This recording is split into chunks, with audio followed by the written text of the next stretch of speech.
Ganito pala dapat magluto ng ulo ng salmon para hindi malangsa. Magpainit muna ako ng mantika sa kawali at igisa ko na rin yung bawang. Maglagay din ako dyan ng luya. Ihalo hanggang sa maglabas lang ng aroma. Ilagay ko na rin yung sibuyas.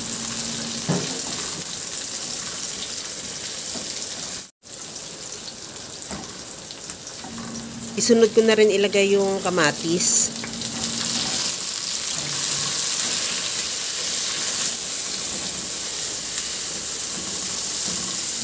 Okay na tong kamatis. Timplahan ko na ng asin at paminta.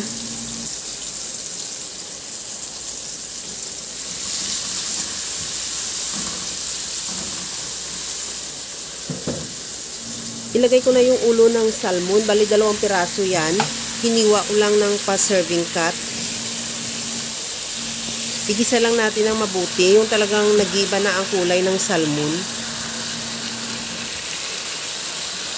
Okay na tong salmon. Maglagay na ako ng tubig. Nakadepende yung dami ng tubig sa dami ng isda mo o sa sabaw na gusto mo. At siguraduhin mo lang matanggal yung toast nga nakadikit sa kawali at takpan hanggang sa maluto lang din yung salmon.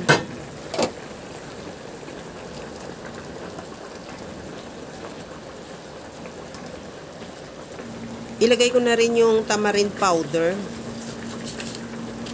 Pwede rin kung mayroon kang preskong sampalok, pwede rin.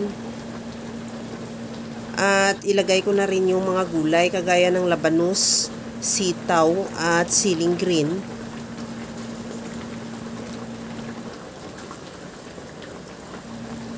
Isabay ko na rin yung pinaka-stem ng kangkong at takpan hanggang sa maluto lang din yung gulay.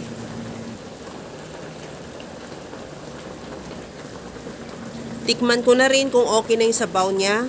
Maglagay na ako ng liquid seasoning. Kahit anong seasoning available sa'yo pwede. At isunod ko na ilagay yung pinakadahon ng kangkong.